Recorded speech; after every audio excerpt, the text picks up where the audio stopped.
Hey, hey, everybody.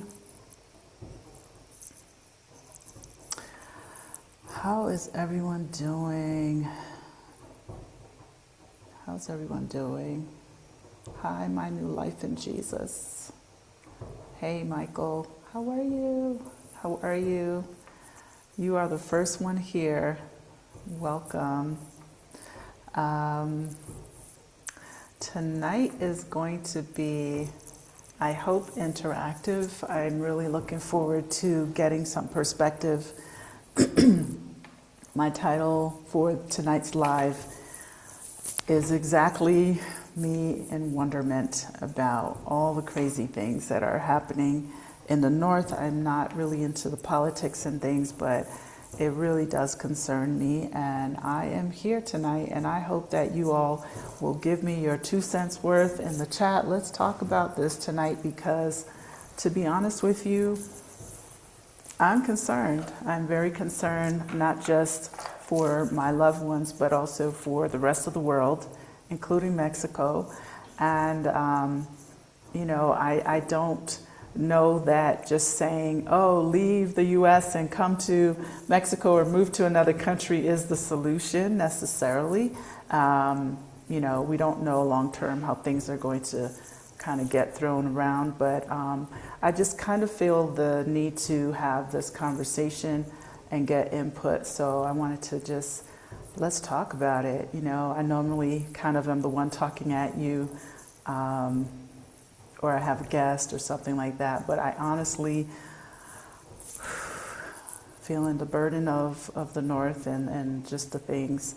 So I really would love to hear what you all have to say. For those of you in the U.S., how are you feeling? How are you doing? How's everyone? How are you doing? It's January 14th, and I feel like it's February 14th already. I don't know about you, but these 2 weeks have felt much longer for the new year. This particular week has been a lot in general, but we just keep on trucking through. So before I get real deep, I am Michelle Wedderburn. I am the founder of Casa Elm and also Hacienda Elm in San Miguel de Allende, 2 separate locations. Casa Elm is my boutique guest house, and we assist people who are interested in having a soft landing experience in regard to relocation, solo travelers. You want a space that you would like to book an event or just stay here, check out the scene, check out our relocation packages, all the things. You can go to my website, casaelm.com, and see what's going on there in terms of the events. You can see everything there. So please check it out and take the time to read it, because a lot of people will ask me things and I'm like, it's kind of, all there in terms of information. Of course, I'm always here to answer questions and things, but I just want to know that want you to know there's a lot there as well. And then I'm also the founder of Hacienda Elm, which, again, 2 separate places. Hacienda was founded last year, and it is a space where we are gathering 60-plus community to age in community, to co-live in community. We offer a host of services for those who are aging, but the general idea is that you can be there, you can not live, be in a space where you're not living alone necessarily, but you're in a community where there's someone who's looking out for your best interests, especially from a health standpoint, mental health and also physical. Mental health meaning you're not in your own house, just kind of by yourself, and everyone's life changes as they get older, and sometimes it's better to live in this kind of situation as opposed to living by yourself. So that's really the gist of what Hacienda is all about, and I'm super, super grateful for the residents we have right now. And we've had a wonderful week, a stressful week, but a wonderful week enjoying each other's company. We had a beautiful Sunday dinner, I just call it Sunday supper, and we had extra people that were interested in the space come by, and Brianna, my business manager, did an amazing job and she did a beautiful presentation. I was there, we cooked, and we all sat down. I think we were about 10 of us total, to have a beautiful supper and have conversation, and also for the individuals that are there and those that are interested to just kind of, exchange how they feel about that space in general. So, and I also want to say, thank you for all of the guests who continue to also come to Casa Elm and to support the programs that I offer and all the things. So I just want to say thank you to you all for that before we get deep into our conversations. And so I hope you'll contribute. I'm not going to go through, a bunch of news clips and all the things, because we all know what's going on. I honestly am trying to understand, where are we going, right? Where are we going? Like, what's happening in the world? What's happening to this country that I grew up in? I don't necessarily full claim it, but I have to somewhat claim it because that's where I grew up, and I'm very concerned about everyone's well-being, including my own, my family, and how far down the road are all these things going to continue, and it's just, it's heartbreaking to see it. It makes me wonder, are there enough people who not only care, but is to make a difference, to change it back, to go back to a better place. So before we do that, I want to say thank you to Michelle Watson for being our tea sponsor. And then I'm going to welcome everyone into our chat for tonight. That is her amazing teas. So if you are in the U.S., she will ship to you. She has amazing things. Please check it out. She sponsors all our delicious teas for Casa Elm. And if you are interested in our events for 2026, please go here. And there you can find what's happening. If you just want to book a space, we've had several people check in today and a few more later this week. They book directly online. You can do that. So just letting you know, you can do that. So on the events page is kind of a list of all the things that we have. We have relocation tours throughout the year, half-week relocation tours for those who don't have a lot of time. But we also just have rooms for solo travelers. So just go to the website, you can find everything there. And if you're interested in our Try It On program for Hacienda Elm, or you want to move in, we would love to have you. Our residents right now are having a good time. I will go back up in the chat and say hey to you all. So just wanted to share that. All right, welcome to Michael, of course.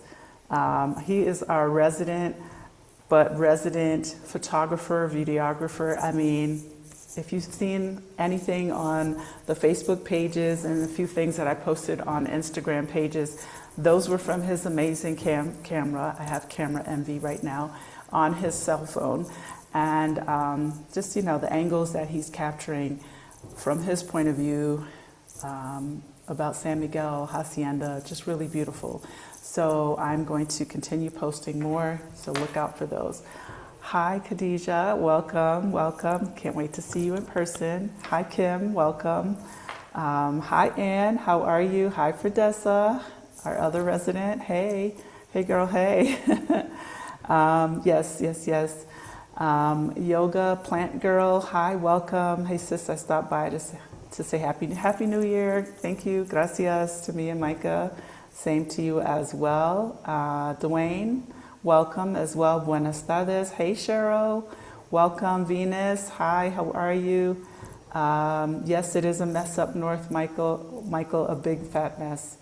You said you all watched, okay, we have a theater at Hacienda, and literally like a mini theater. Fredessa and I are watching you on the big screen. Oh, okay. How do I look?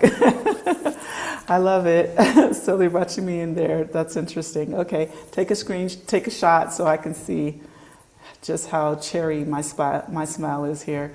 Hi Monique, how are you? Looking forward to connecting with you as well. Welcome. Hi Francis. Okay, Yoga Plant Girl. All right, got it. Fall Girl. Hi, how are you? Happy New Year. Hi Paul. Hi, welcome. And Fredessa, yeah, send me that picture.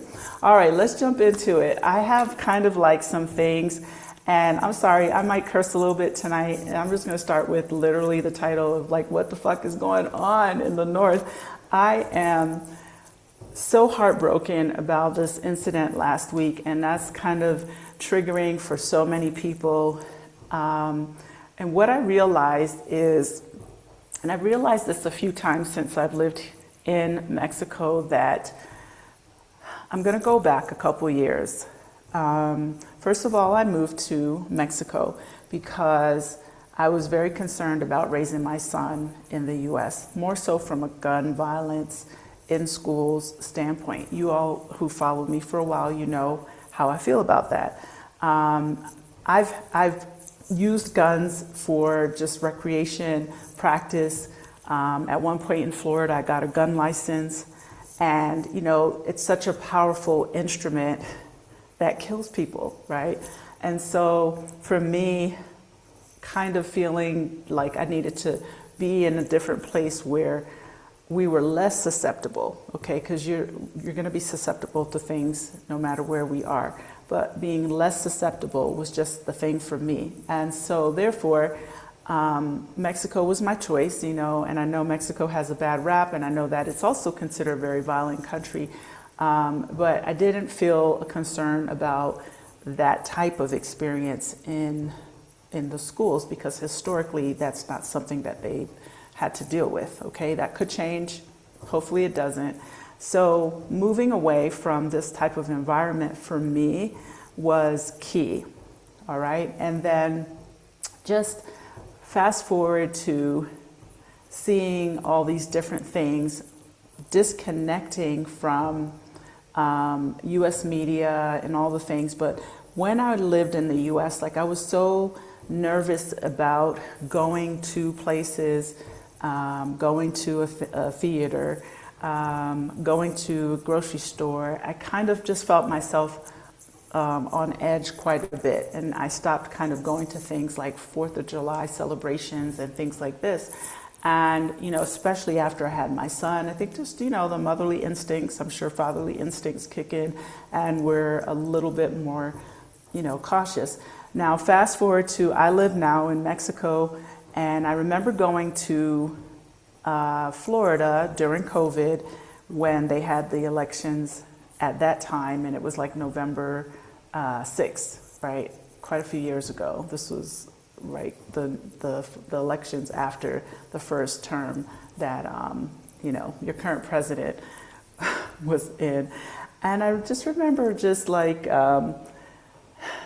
feeling this nervousness being there, and oh, what's going to happen? It's going to be disruptive, and all the things. But it felt like when I was in the country, business as usual. And I felt that I was the outsider inside, but it was business as usual, right? People were still shopping, going to, not that I expect you to stop shopping, but I just kind of was walking around with this angst on top of the COVID and all the things. And I remember just kind of, there wasn't a ton of activity because I stayed in a hotel, and, you know, they were very cautious about everything. But I remember thinking, like, election day, I accidentally did not book my flight, my return flight, before the 6th of November at that time. This was quite a few years ago. But I remember thinking, like, oh my gosh, like, you know, I don't know what's going to happen. You know, I remember, like, you know, just feeling like, okay, we should have left before, la, la, la, la. You know, everything was fine. Maybe I was over exaggerating these emotions and things like that. But the point simply is that I remember this kind of business as usual, you know, going about your life. And I think that's essential, right? We can't not do that. But I don't know what I expected, but I kind of feel the same way right now. It's hard for me to gauge. So that's why I'm here tonight, because honestly, what I get and see are just snippets, and they're usually drama, drastic, serious and real. But it's just, you know, that, and then of course everyone's opinion and all this kind of like back and forth bickering. back and forth, issues and challenges from the political side. These ICE officers tackling people. I saw the other day them tackling a woman out of her car. Like 4 men. Like, what in the hell is happening? Like, a woman getting shot to death because she didn't get out of her car. And yeah, it's crazy. And I know everyone feels the crazy, but for those who are in the country, are you scared? Like, I'm scared and I'm here. I'm afraid that, at some point we're going to fall down, on that list of places that crazy's going to try to take over. So I really, really need feedback. I need you all to just kind of give me your feedback on this. I'm just trying to grasp and understand, because I'm someone who likes to see, the stuff, not likes to see, but I'm watching things and like, okay, do I need to prepare for something else, right? I moved here to get away from certain things that I was very afraid of.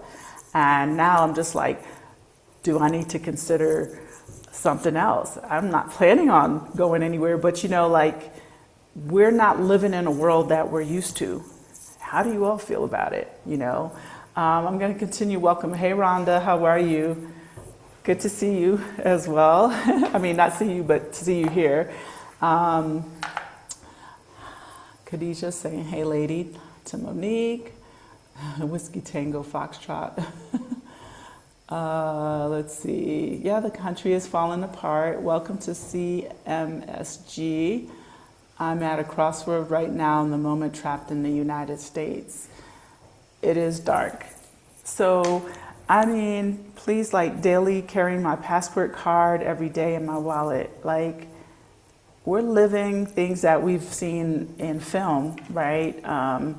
That have happened to other countries and other races and even, Black folks, period. So, what's your take and spin? Feel free to drop. I know the country is dark, but it's just kind of, it's concerning to me, because I'm not sure if, for example, I'm going to give you a personal example.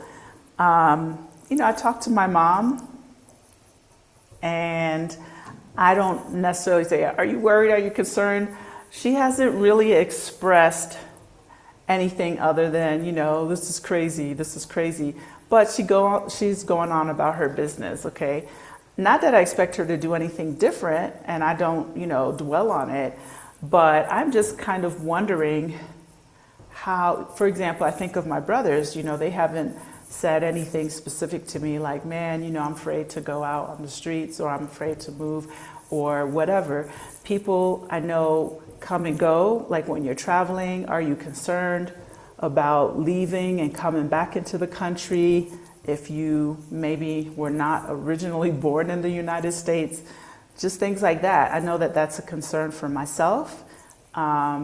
Even just, I'm very careful not to say too much and bash the U.S. in my social media, because I don't really know. I just don't really know at what angle are they going to come. And it just takes that one time, that one person, and then it's like it becomes a comfort zone. Like right now, I see so many things that has just been, it's being normalized, right? It's being normalized. Like, why was this woman shot to death by an immigration, your immigration? That's like me going to the airport and showing my passport. Maybe I have some words exchanged and somebody pulls out a gun and shoots me. That's the level.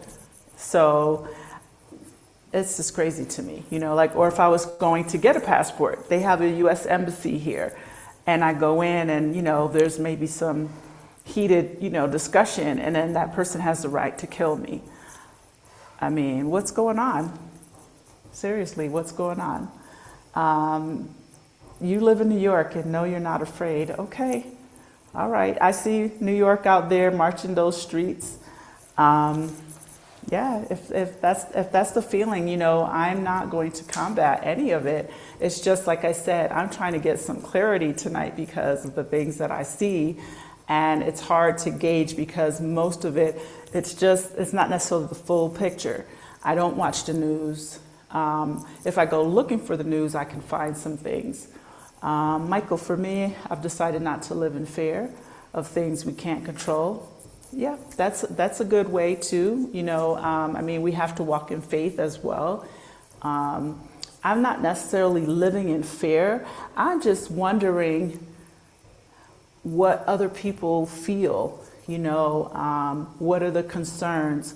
Are you concerned about going out of your house, going to work? And, it's kind of like racial profiling in some ways, not every way, but in a lot of ways it could be considered kind of that situation, where we don't know what we're going to be questioned about. And so maybe you're not prepared. And yes, some people may respond in an aggressive way. I've seen both. I've seen people literally aggressively responding, almost kind of like, go ahead and pull that gun out. And then others who are just like being tackled to the ground by a group of masked men. It's just insane to me. That's very scary to me. Not to say living in fear, but it makes me really want to limit how much I enter into the North, even if it's just to pass through. I'm like, what are the other flights around that country? What other flights can I take around that? Going to read some of your comment. It is uncharted territory, Khadijah. We don't know what to expect, and it is always good to have a plan B, C, D, etc.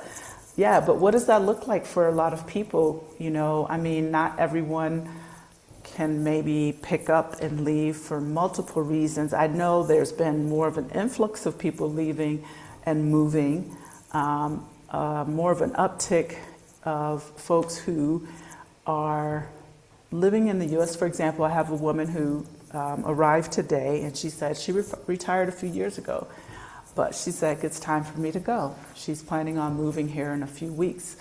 And I haven't had a chance to talk to her. Her son's been living here in Mexico City for a couple years, I believe.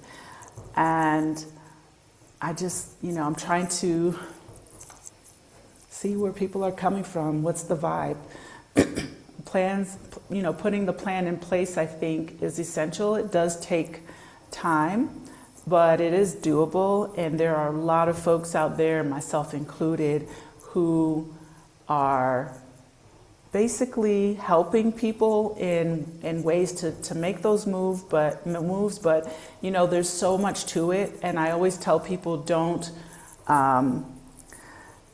just make like a rush decision. If you're able to try it on, if you're able to check it out, if you're able to go to a place or move around a little bit to make sure that it's a good fit for you, that it makes sense for you. You want to make sure that when you make that move, that you can sustain that move. I know Mexico, and I'll get back to the comments and things in a moment, Mexico has gone up, right? Their prices, our cost for living in Mexico keeps going up. The application fees are going up, and I tell people every year, if you want to do it, just at the very least get your residency, because every single year it goes up. It just keeps going up. And you want to make sure that you're taking advantage of what it is when you have it, right? When you're able to qualify. I have another client who I believe went to another part of Mexico because she was able to get her permanente sooner than here. Different states, sometimes they just have different rules, right? And sometimes you don't know these things until you get here, right? I even continue to learn. I continue to know and find things out. So just saying, if this is something you want, or if there's another part of the world you want to be in. One of my residents has a residency in Panama. It sounds like it's a bit easier for those who are officially retired. The cost is much lower in terms of how much you have to make per month. definitely less than Mexico. So that's also an option. I know that a lot of folks that have already started researching and looking into other countries that, that those are options for them. People are getting residencies in place where they can prove, their bloodline, which I think is pretty cool. Some countries in Africa are offering, residency to individuals if they can prove, and through maybe an ancestry test, that they have some heritage or background or connection to that country. I did my residency in Mexico in 2018.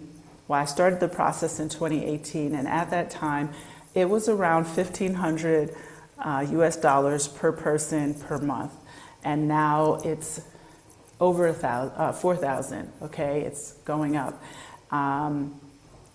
Why? There's a lot of reasons. Okay, but it is going up. There are other ways to potentially get residency in Mexico. I know if you buy real estate, but it also depends on the cost of the real estate and things like that. Someone asked me, several people have brought up getting married to someone from Mexico. That's an option, like if you find your boo, get your residency that way. It is a bit easier than reverse in the US. So just saying. So I'm going to go back to some of these comments. Paul said, I'm not personally worried about me, but more so for my children and grandchildren. I agree. I'm concerned about my friends and my family. And I can honestly say that in the 8 years that I have been here, I haven't had too many ask me about coming here. And so, I've had people say to me when they've moved here, I want to get a space or a house, so my family can come and visit and stay with me, etc., and all the things. And then later on, they have a kind of a struggle trying to get the family to come visit and maybe to stay and all the things. So I think sometimes it does become an individual choice that we make, and that we are now coming here on our own accord.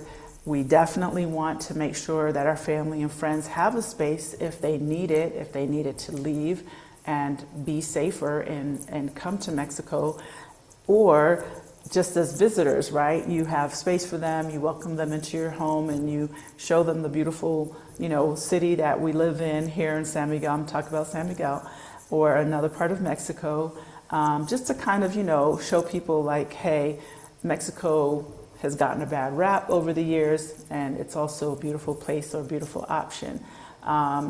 But yes, I am also concerned.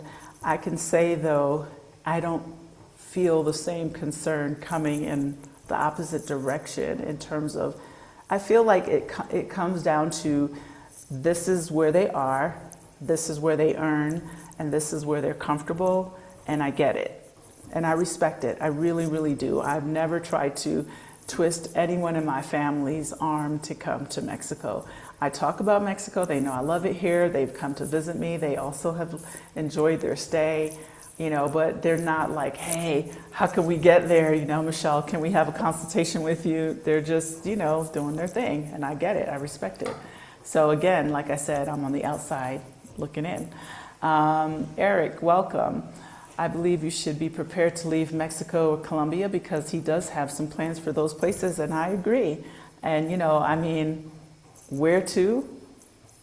Let's see what happens, and this is why I'm talking tonight, because I'm kind of like, what's happening, and why is it happening, and why is this person allowed to get away with doing whatever? Because that's kind of what it is, breaking laws, breaking agreements, breaking policies, breaking treaties that people have had in place, countries have had in place for years. What's happening here, And so I see, again, snippets of, our president here in Mexico making basically pushbacks and we dare you and things like that. let's see, right? And what are the resources that this guy is trying to take over? Because that's all it's about. It's not about anything else. That's it. It's not about anything else except that, right? All about the money. Let's see here.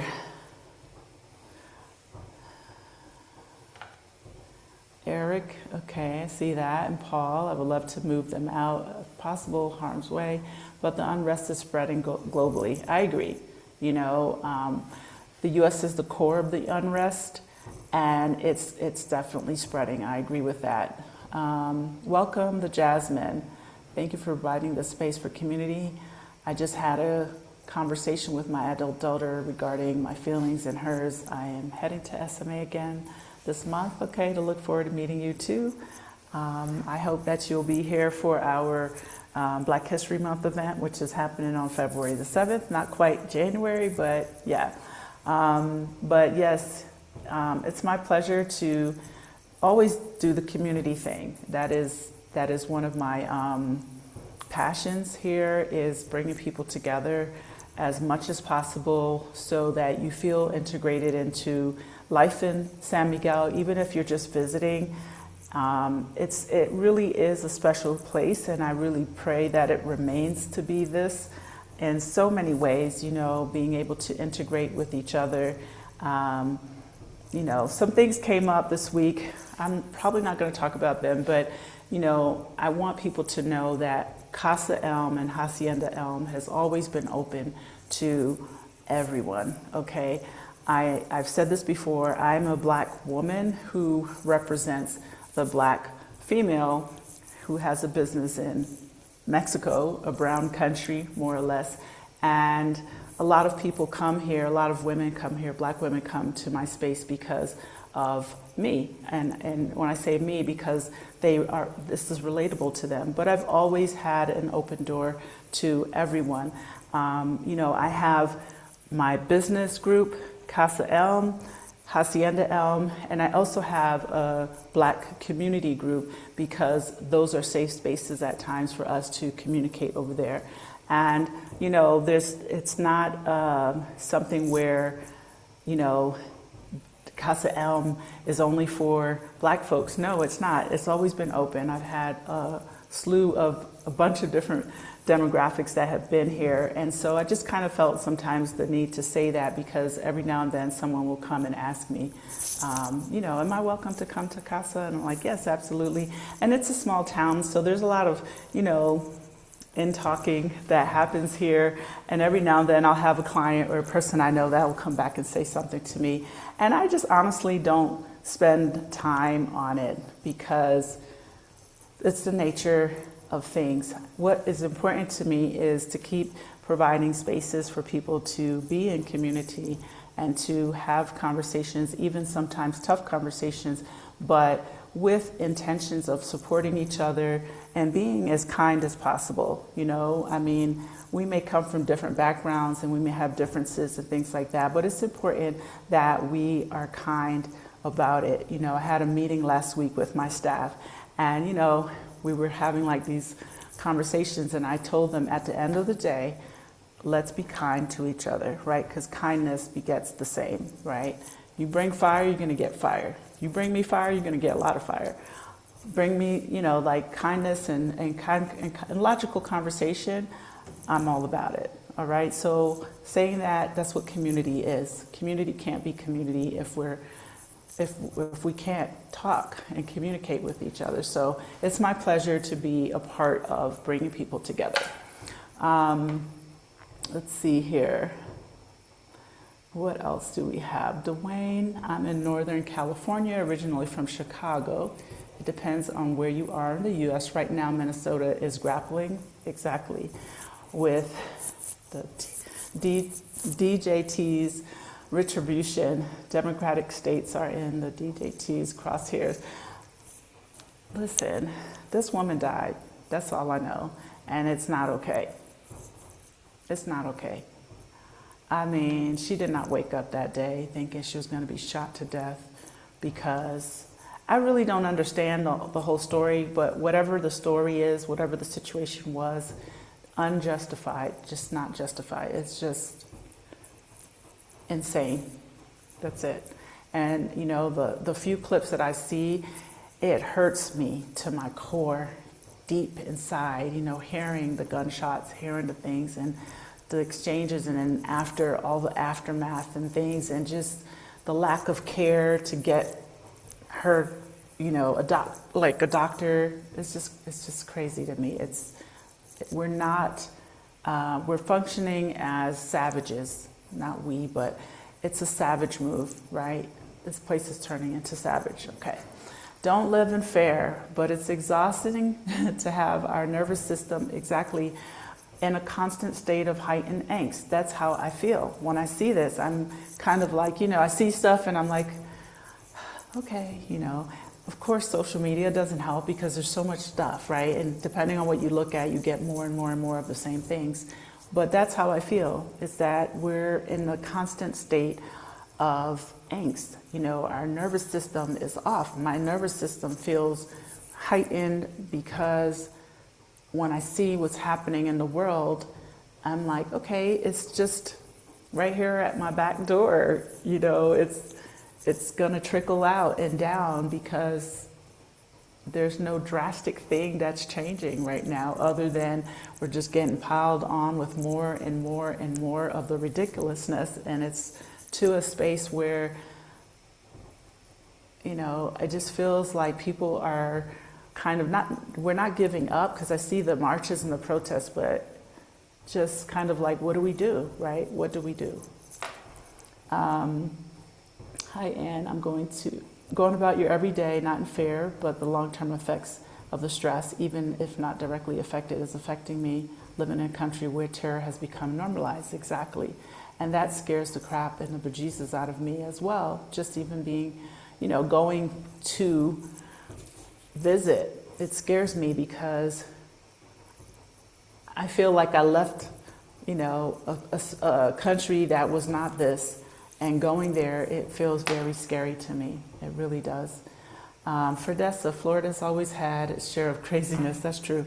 Now that they have a green light for open carry, even in grocery stores, we should be afraid. Maybe being in a red state is safer. I don't know. I mean, Florida has always had that law. You know, you can, because that's where I live. That's where I got my license. And someone breaks in or you have a gun, you can prove that you were under attack somehow. Yeah, you have the right to kill, shoot to kill. I don't know if that's changed.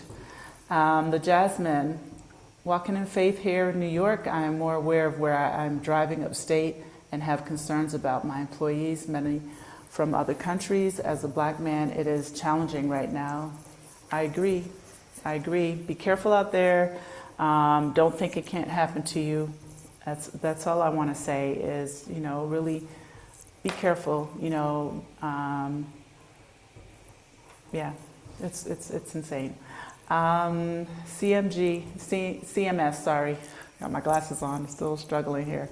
Concerned about my adult daughter, and okay, you had to talk. I think as Americans as a whole, we still are holding on to the entitlement of being Americans, because this has always been other places and not here. So true, right? Other places have been bombed.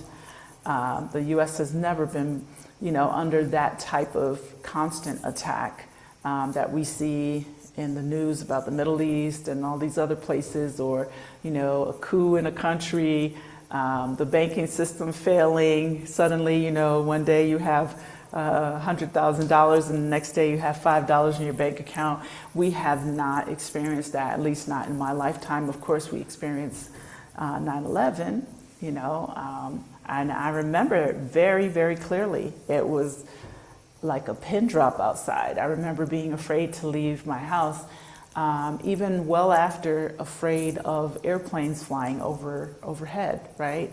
We got through that, but it was extremely traumatizing. Imagine living in a state or a place where this is the day-to-day, right? Let's pray we don't get to that. Yeah, now we are the other places. You're right. Now I'm concerned about issues that Americans may face in other countries. Very true. There are several countries in Africa that have literally banned U.S. citizens from coming there. Whether there were a lot going there in the first place, I don't know, but they're denying them visas because they've been denied visas. I saw today that the U.S. is now denying visas for Jamaicans as well. It's just, the list continues and it's going to keep happening. And I do think that there will come a time when a lot of countries will not accept Americans and potentially may round them up and send them back. Maybe, right? Maybe. Yoga plant girl. I could not believe how much it has increased since I did the minimum.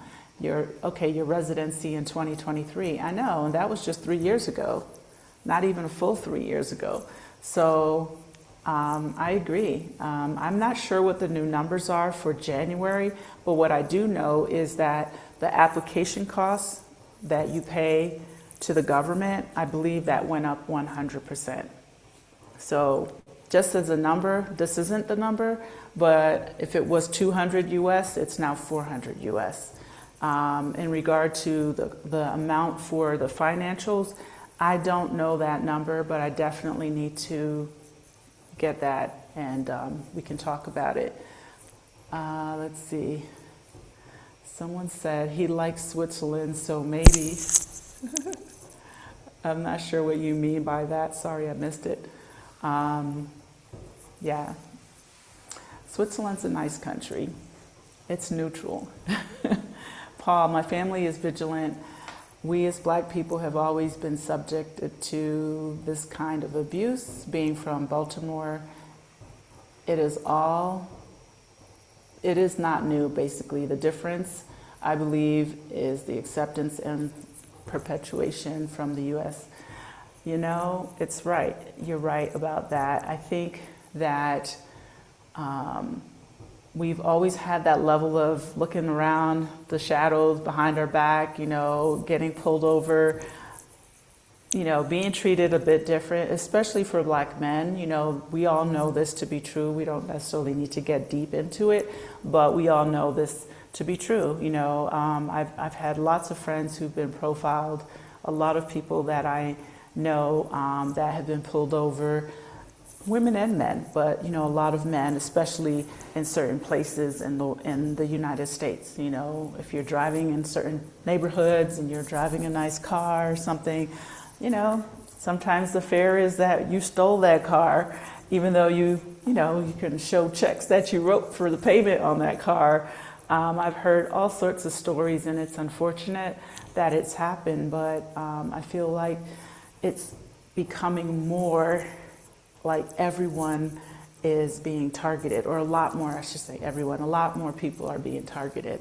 And it's scary because of the way it's happening, right? It's not just the law enforcement, police kind of thing. It is just, you look like you might be a Latino, right? Or a Mexican, somebody from Mexico, whatever, let's check up on you, or someone from another place or country, and just deporting people off to countries that they're not even from. Just scary to me. Let's see. Hi, Ann, again. My stay at Casa Elma in November was beyond amazing. Thank you, Michelle. Your beautiful space and hospitality were divine. I appreciate that. Thank you so much. We work hard to bring it every day, all day. I really do. I've had a few people tell me I should do behind the scenes of my life and put it on TikTok. I honestly am not sure if I can manage another platform. But there's a lot that goes into making the experience for people amazing. And I say that because it's important to me that you feel how I feel living here. Again, doesn't mean you're necessarily going to move here. Doesn't mean this is your final place. even if you move for a while. I've had lots of folks who came for a little bit or visited and they loved it. And that's the goal for me. You know, it's a different experience. The last couple of months, you know, I want to say months, maybe the last year off and on, you know, I've had a few things at times that come back, you know, and they throw me off a little, where someone says, oh, you know, I heard the prices are too high, her prices are too high, et cetera, et cetera. And I always say, okay, if it's for you, it's for you. If it's not, it's not, and that's okay, right? Again, I'm not here to twist your arm to move to Mexico nor to stay here. But what I point out, and I pointed this out to a recent client who kind of said, oh, well, this was something that I heard by someone said, la la. I don't really listen to a lot of these types of things, but one of the things that I said in conversation back to this gentleman who stayed here with his wife was, I don't know of any other places in San Miguel, I don't know, maybe there are, that the person who's hosting is vesting that much time in each person that comes to Casa. And when I say that, meaning talking to you, making sure you're good, occasionally inviting you to have a dinner, if it's just, you know, let's say, not one of my programs, right? Going out to eat dinner at a restaurant, occasionally taking people on tours of the town just because I was already in my car, like, hey, join me, or hey, let me show you where the ATM machine is. You're kind of fused into my life, you know, I live here. And although I have my private space and my private everything, apartment, kitchen, whatever, I come up, I make sure everybody's good, and a lot of times we end up having conversation. I end up exchanging a lot with people because they took the time to get on a plane or a bus or wherever they came from to stay at Casa Elm. And that's important to me. I don't take it lightly nor for granted. And I've said it many a times that I really, really appreciate people trusting me with their journey to either visit or eventually move here, you know, either through relocation or if they are just here as a few days to visit or whatever the case might be. I really do pour a lot into those experiences. I don't really know of any other people who are doing this kind of thing. You know, there are a lot of Airbnbs, a lot of beautiful hotels here. You know, I love my space, but trust, you know, there are hotels that are like $500 and $600 a night, and although you get the best sheets and, you know, people at your beck and call, they're not they're just it's still transactional. They're not like, hey, you know, let's go sit down and let's sip on this glass of wine and chit chat in the living room, tell me about yourself or tell me about your life or your family, your kids and whatever. You know, you're paying for a very nice experience, you're paying for a very nice room, you're paying for, you know, them to cater, maybe turn your bed down and put a chocolate on the pillow, because I've been to those hotels too, but they're not necessarily integrating with you and also integrating you into the community and taking you in their personal car and taking you around the town or whatever. So I pride myself on that, and that's it. My plug is done. My plug over. I'm gonna get back to this. Speaking of wine, I might as well sip on that. Kindness is key. Okay, Rhonda. I fear that a time may come when we won't be able to leave or it will be difficult. Dual citizenship is already, my screen jumped. Dual citizenship is on the table. Not sure how that will go. You're right. I have dual citizenship and residency in Mexico. I'm a Canadian, you know. So I also think about that, you know, but I'm definitely keeping my Canadian passport up. They can take the other one back. Have it. Keeping my Canadian passport up. So I agree, you know, it's not so simple, so cut and dry for a lot of people. So I definitely don't want to trivialize that. But I would walk away from my US passport over my Canadian passport, period. I said it. Community and turmoil can't coexist. You're right, it can't. I want to touch on this briefly too in terms of that comment is, and I've done a video about this last year sometime, is moving to a new place, right? We're still bringing ourselves with us, right? There are people who are going to go to that new community and they're going to bring light, and there are those who are going to bring shade because they had shade when they left and where they lived before. And there are those who are great energy, wonderful, and they're going to bring light, and they're going to be, the energy that most of us probably want for the most part. So in moving to new places, understanding that you're not going to get along with everyone, right? You may start out, I really love this circle. These people are my tribe. Give it some time. Give everything a little time, and also give people grace, right?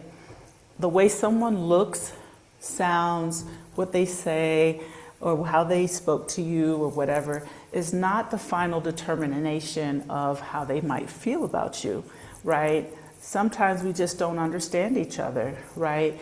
And being older, most of us are, coming here 45 up 50 plus, we're a little less tolerant of a lot of things, and we might have our judgment about how we feel about whatever. But in the end, don't dive in face and head first thinking everybody's your friend, because they're not. But have, your tribe, feel it out, who fits for you. And if someone doesn't quite fit or you don't feel good about whatever, it's okay. Draw the line in the sand, create the boundary, and that's okay.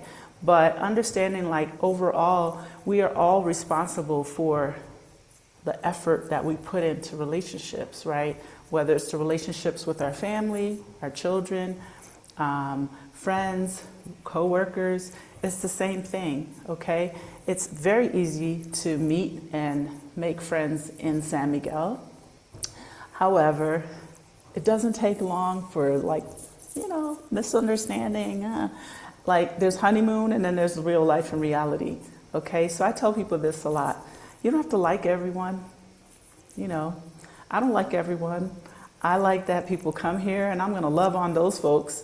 I'm going to do my best with that, but I don't necessarily hang out and do every single thing in San Miguel because, one, I don't feel like it. Two, I don't have the time. And three, I actually like being home. I like being at home. And so it's okay to be selective about what you do and where you go, okay? But community, if you decide to immerse yourself into the community, you do what you do when you're out on the road, and hopefully you're doing it all with integrity, and then you go back to your house, and that's it. I will say that San Miguel, this is another comment I got from a client a few days ago, and they were just really flabbergasted at how small San Miguel can feel at times, because there's a lot of, in talking and gossiping. I said, yeah, I know. I've been here for 8 years. I already know. I hear a lot of things that come back about a lot of things, even about me. And I really don't care. I don't worry about it, because I feel like I have the people that I know really love me. Not just my family, but people here. And when I say love me, I mean I tell them I love them. When I get off the phone, I'm like, love you, have a great day, I miss you, I hope you're doing well. And then I have people that I've worked with that are amazing, that I know really appreciate, send me beautiful messages all the time. And then maybe some that maybe, they don't really know me, they just heard about me, and who knows? I'm not worried about that. We can't worry about those things, okay? Because when we immerse ourselves into a larger group and a larger setting in a city, we have to understand that community is the whole thing, right? And we have all our little feelers, and we're not all going to be a bundle, right? We're branches, right? We're going to branch out over here a little bit, branch out over there a little. We're going to find our interests and things. What's important is being cordial and kind, and that's it. That's all. There's not a whole lot of extra effort that needs to go into that, okay? Khadijah, I live in DC, and the National Guard and ICE are still here. It was scary at first, but now it's becoming the norm. In a weird way, being in community helps to calm my nervous system. It's very healing. Yeah, that is scary. You know, I'm gonna make this just popped in my head. In Mexico, driving around, you'll see like police and federal pickup trucks with a masked man on the back of the pickup truck, you know, the shotguns or AKs, whatever they are. And, you know, they ride around. And initially when I saw that, I was always like, and they always have their lights on. So you don't have to pull over if the lights are on. You have to pull over if the lights are on and there's sound or siren. Okay, I've not had that experience, right? As I said before, I got pulled over once in PV because we were driving up the wrong way, and I got pulled over in Mexico City, and the guy just wanted money because I didn't have some permit that I was supposed to have to drive in the city on that day because of their, you know, pollution and whatever. But I've had a few people, you know, for me when I'm passing, you know, the guys on the back of the pickup truck, masked, guns, you know, just kind of whatever, dark glasses, as in Jamaica they say darkers, and they're like, oh, what's that all about? And I've also become used to this because I'm like, oh, you know, they're just riding around, and that's how they ride around, you know, they don't harass people. That's the difference.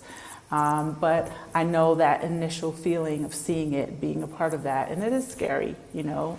National Guard, like at what point did National Guard have to patrol the streets? Crazy. Dwayne says he's using immigration as an excuse to intimidate, harass. Yep, democratically controlled sanctuary states.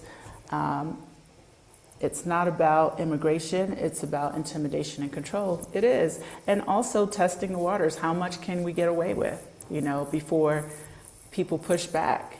You know, like, I mean, think about it. If you are busy in your personal life, you work your job, you got to take care of your family, your kids, or whatever it is, you don't have time necessarily to be out there unless something dramatic happens. Then, of course, people show up to protest.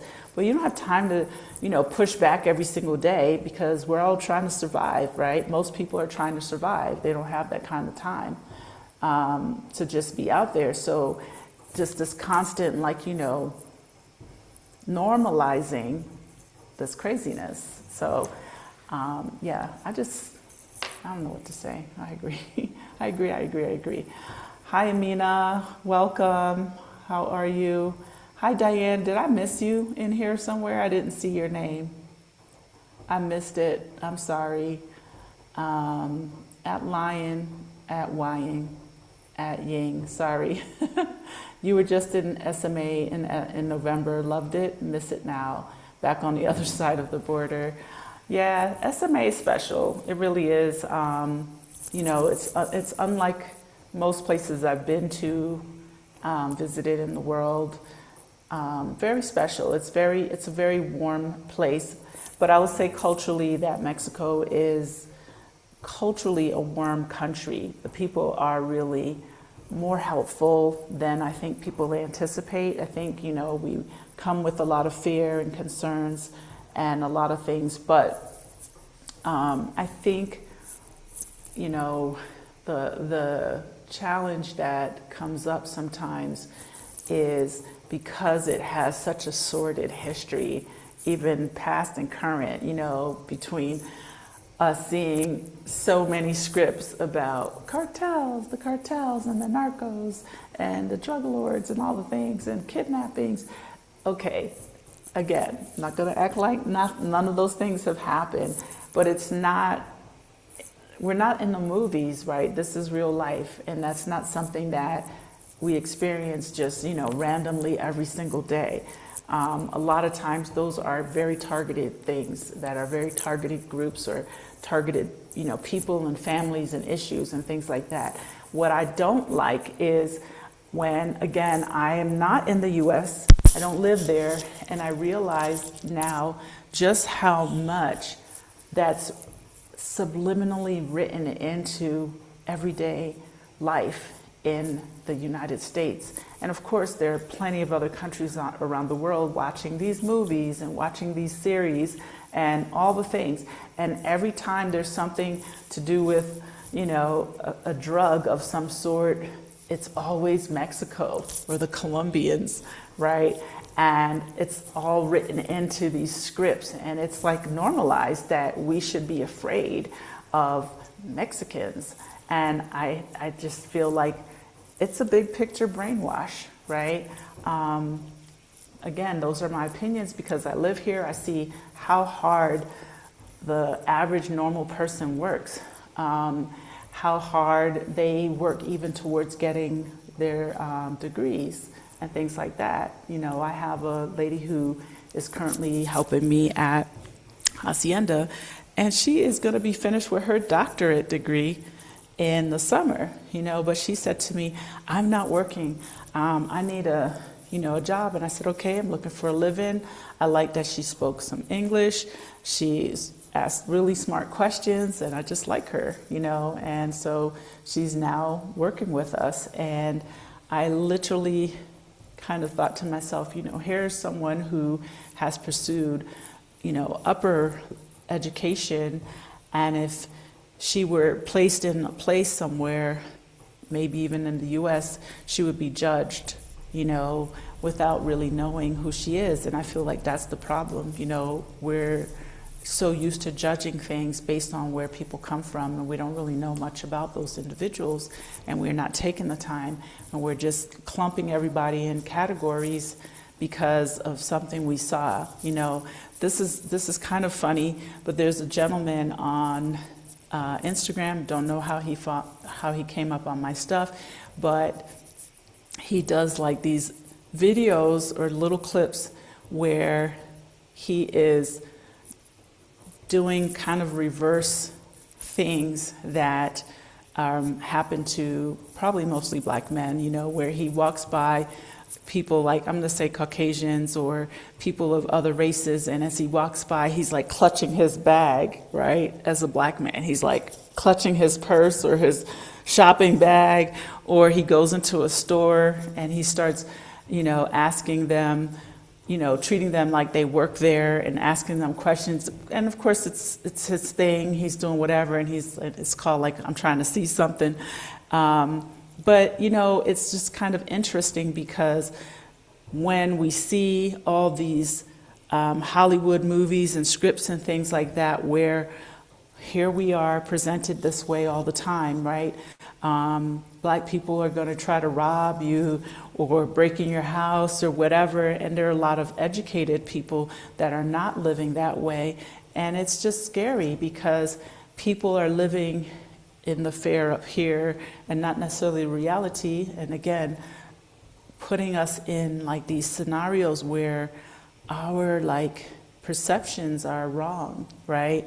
And so we can't be community, we can't support each other because we're constantly being fed these negative images, these negative things about each other, all of us across the world, across races and all the things. And it just is super heartbreaking. Is there a fix? Why is one country more superior than another? Why is one country allowed to bomb another country, kill innocent children and people just because, they have access to more, and all these excuses? It's really heartbreaking. And I'm just going to say, I'm a mix of, excuse me, growing up in a very religious, setting, but I also believe in, spirituality. I respect other people's religions. I love Buddhism because it's just a very calm approach to life, nature, respect for the land and world, and things like that. Just give each other more grace. I love, and I don't know if you all have seen this, the monks that are walking for peace. That is just my thing. Okay, they've been walking throughout the U.S. for peace, and if you haven't seen it, please look it up. And they have their dog, and it's just so beautiful to see how people are receiving them. And it just tells me that this is what most people want, right? Not looking for contention and strife and murder, people getting murdered on the street. It's just so heartbreaking. Yeah. Let's see. Hi, Diane. I know you didn't come in late. I don't know if I said hi to you. CMS. The first time I came to Mexico in 2018, it was the first time that I felt it was okay to be in my brown skin unapologetically. And I fell in love with Mexico then. Every time I visit it, I feel the same. It's special. You know, I really do love Mexico. I do love living here. Trust me, I'm frustrated a lot. This week, my residents know it was challenging for different reasons, and you know, just dealing with different expectations and things like that. But I love living here. I love coming back, and I love, you know, the vibe of the people, the support I get. You know, having a business, you need people on your side here, but also you can find yourself running into, you know, people that have been with you sometimes. You know, there are like challenges where there's, you know, that kind of you know, okay, somebody's coming in above me, or, you know, whatever, and it's not the case, you know. And sometimes as, you know, a boss, as they call me, patron, jefe, you know, not jefe in Spanish, means like a boss, patrone. It's, you know, I'm like, no, I need all of you. I need to, you know, have everyone support and be team, you know. And so there are those things too, because we're all still human. And, you know, sometimes when something may feel a certain way, people act out. But for the most part, I feel that it's been a very beautiful journey. It really has been, you know. So when people are interested in moving here, I'm here to support that in any way that I can. My guest that came today is really interested in moving here. She said in February, which is just a few weeks away. I was like, okay, kudos, do you. For Dessa, the only person you're speaking of at Hacienda is special. She has been helping me with my non-Espanol. Yes. Isbeth is amazing. She is, you know, our live-in, and she's doing a great job. I love her questions, and she's just somebody who thinks ahead. I love that. And she's also practicing Spanish, or teaching a little bit of Spanish as well to Verdessa. Awesome. Amina, lots of regular people just living their lives, not concerned about these people. Yep, exactly. And you know, I was gonna say here,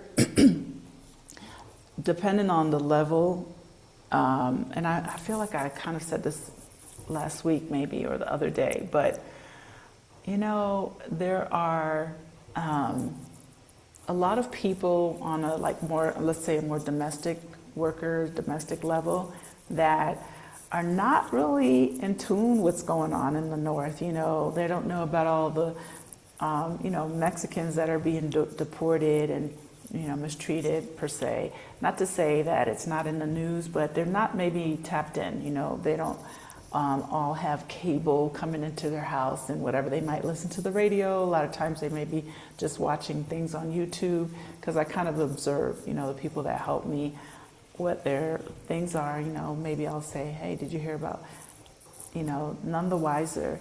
So maybe that's a good thing for us as foreigners. But, you know, then there's a whole other level of people that are still very tapped into more of maybe a corporate world, a corporate setting, or they've traveled a lot more and they're more tuned in. So, yeah. But yeah, I appreciate you all, you know, tuning in, giving me your opinions about this. You know, I just kind of want to know, like, how are you coping? How's it going? How are you feeling about all of that? You know, just trying to find some peace of mind in all this crazy. I understand it's not easy to just pick up and move without a plan, without financials, I do think there are a lot of individuals who are offering ways to earn money if you decide to live and move abroad, but it's not a snap of the finger if your skill sets are maybe not set up for that. So I respect that as well. So I'm not really here to give like financial advice and things like that. What I am here to give is, if you want to move and you are able to move, join the groups, watch my channel. I have lots of videos about life in Mexico. If you want to have consultation, you can find that as well.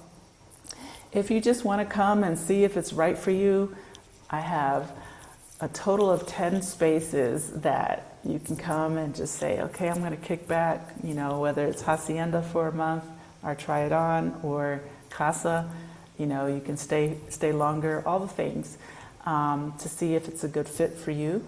If you have questions or if you wanted to stay longer, we would offer a bit of a discount there. You can also contact me for that. But, I just really hope that whatever you all decide, that you're safe, staying safe, and avoiding the crazy conflicts that seem to keep popping up in the north. For me, it's just heartbreaking to see, and I don't know if I feel good about that. Also, yes, Michael, if you love to play pickleball, SMA is definitely the place. Yes, you have discovered 2 courts. I did not know about the other one, which you said no one was at that one, but the one at the Deportiva, listen, you can meet all sorts of cool people over there, and you just show up with your paddle and wait to have a match or two. And that's close to Los Frailes, in case you're already in SMA and this is something you want to do. That's the place to go to, Deportiva. You can look that up to get the address, all right? So I'm going to wrap it up for tonight. Thank you all for being here. Thank you for commenting. I have a little bit better perspective, but I still feel how I feel about it. I guess the overall takeaway is, one, not living in fear, not continuing to live in fear, but still, looking over our shoulder, trying to be safe. You all being safe, and let's see where all of this is going, right? Let's see where this is going. I'm going to send good vibes and prayers out there, and all this good energy for everyone to just kind of continue being safe and doing the best that you can. And just know that we're here. And if you need assistance on anything to get here, feel free to reach out to me, Casa Elm. Don't forget, why did I forget to say this? Please make sure you hit the like. Please do it now. Hit the like, and if you're watching this on the replay, just say replay. Make sure you subscribe if you haven't already subscribed. Thank you for commenting, for jumping in, for being interactive. I appreciate all of you, and I will see you, I believe, next week. I'm thinking about bringing Micah on so we could talk about our trip. But I just wanted to talk about this tonight, and hopefully between tonight and next week, there's nothing outrageous happening that distracts us from these goals. All right, have a good evening, send the love, and stay safe.